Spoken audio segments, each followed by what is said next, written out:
രോഹിത് ശർമ്മയാണ് നിലവിൽ ഇന്ത്യയുടെ ഏകദിന ടീമിന്റെ നായകൻ. ഈ മാസം ആരംഭിക്കുന്ന ICC ചാമ്പ്യൻസ് ട്രോഫിയാണ് ക്യാപ്റ്റൻ എന്ന നിലയിൽ രോഹിത്തിന്റെ അടുത്ത പ്രധാന ദൗത്യം. രോഹിത് നായകനായ ടീമിന്റെ ഉപനായകനാവട്ടെ യുവ ബാറ്റർ ശുഭ്മാൻ ഗില്ലാണ്.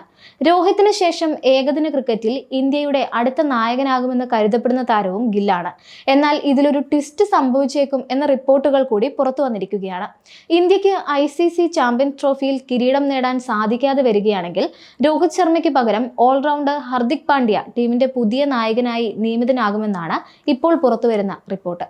ഇന്ത്യയുടെ ഏകദിന ടീമിന്റെ വൈസ് ക്യാപ്റ്റനായി പാണ്ഡ്യയെ നിയമിക്കാനായിരുന്നു പരിശീലകൻ ഗൗതം ഗംഭീറിന് താല്പര്യമെന്നും, എന്നാൽ ശുഭ്മാൻ ഗില്ലിനെ ഉപനായകനാക്കാൻ രോഹിത് ശർമ്മയും ചീഫ് സെലക്ടർ അജിത് അഗാർക്കറും താല്പര്യപ്പെട്ടതിനാൽ ഈ നീക്കം നടക്കാതെ പോവുകയായിരുന്നു എന്നുമാണ് റിപ്പോർട്ടുകൾ സൂചിപ്പിക്കുന്നത്. നിലവിൽ സൂര്യകുമാർ യാദവാണ് T20 ക്രിക്കറ്റിൽ ഇന്ത്യൻ ടീമിന്റെ നായകനായതിനു ശേഷം താരത്തിന്റെ ബാറ്റിംഗ് പ്രകടനം പിന്നോട്ടാണ്. ഈ സാഹചര്യത്തിൽ T20യിൽ സ്കൈയെ മറികടന്ന് ഹർദിക് ഇന്ത്യൻ നായകനായേക്കുമെന്നും റിപ്പോർട്ടിൽ പറയുന്നുണ്ട്. ഇന്ത്യ കിരീടം ചൂടിയ 2024 T20 ലോകകപ്പിൽ ടീമിന്റെ ഉപനായകനായിരുന്നു ഹർദിക് പാണ്ഡ്യ. രോഹിത് ശർമ്മയുടെ അഭാവത്തിൽ നിരവധി പരമ്പരകളിൽ അദ്ദേഹം ഇന്ത്യയെ നയിച്ചിട്ടുമുണ്ട്.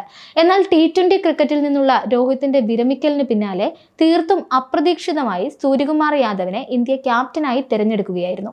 ഇന്ത്യൻ ടീമിൽ ഹർദിക് പാണ്ഡ്യ ഒട്ടേറെ അനീതികൾ നേരിട്ടെന്ന പരിശീലകൻ ഗൗതം ഗംഭീറും കുറച്ച് BCCI അംഗങ്ങളും വിശ്വസിക്കുന്നുണ്ട് എന്നുമാണ് സൂചന. എന്തായാലും വരാനിരിക്കുന്ന ICC ചാമ്പ്യൻസ് ട്രോഫിക്ക് ശേഷം ഇന്ത്യൻ ക്രിക്കറ്റിൽ ചില വമ്പൻ മാറ്റങ്ങൾ തന്നെ പ്രതീക്ഷിക്കപ്പെടുന്നുണ്ട്. പുതിയ സൂചനകൾ പ്രകാരം ചാമ്പ്യൻസ് ട്രോഫിക്ക് ശേഷം ഇന്ത്യക്ക് പുതിയ ക്യാപ്റ്റൻ എത്തിയേക്കും. ഏകദിന ക്രിക്കറ്റിൽ ആരാകും ഇന്ത്യയുടെ അടുത്ത ക്യാപ്റ്റൻ എന്നറിയാൻ ആരാധകർ ആകാംക്ഷയോടെയാണ് കാത്തിരിക്കുന്നത്. ചാമ്പ്യൻസ് ട്രോഫി ടൂർണമെന്റിന് മുമ്പ് ഫോം വീണ്ടെടുക്കാനുള്ള രോഹിത് ശർമ്മയുടെ ശ്രമവും നാഗ്പൂരിൽ വിജയിച്ചിരുന്നില്ല. ഇംഗ്ലണ്ടിനെതിരെ ആദ്യ ഏകദിനത്തിൽ 2 റൺസിന് പുറത്താവുകയായിരുന്നു. 7 പന്തുകൾ മാത്രം കളിച്ച രോഹിത് ശർമ്മ മഹ്മൂദിന്റെ പന്തിൽ ഫ്ലിക് ഷോട്ടിന് ശ്രമിച്ചാണ് പുറത്തായത്. മിഡ് ഓണിൽ ലിയാം ലിവിങ്സ്റ്റൺ അനായാസം അദ്ദേഹത്തിന്റെ ക്യാച്ച് എടുക്കുകയായിരുന്നു.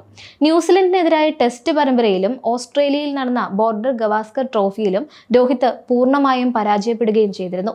റൺസ് കണ്ടെത്താനാവാത്തതിനാൽ സിഡ്നിയിൽ അവസാന ടെസ്റ്റിൽ നിന്ന് ക്യാപ്റ്റൻ മാറി നിൽക്കുന്ന സാഹചര്യം വരെയുണ്ടായി.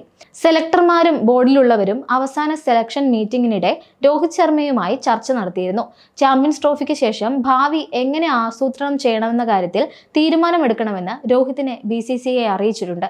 അടുത്ത ലോക ടെസ്റ്റ് ചാമ്പ്യൻഷിപ്പും ഏകദിന ലോകകപ്പും മുന്നിൽ കണ്ട് ഇന്ത്യൻ ടീമിന് ചില പദ്ധതികൾ ഉണ്ടെന്നും കഴിഞ്ഞ ദിവസം BCCI വൃത്തങ്ങൾ അറിയിച്ചിരുന്നു. എന്തായാലും പുതിയ മാറ്റങ്ങൾ അറിയാൻ ആരാധകർ കുറച്ചു ദിവസങ്ങൾ കൂടി കാത്തിരിക്കേണ്ടി വരും.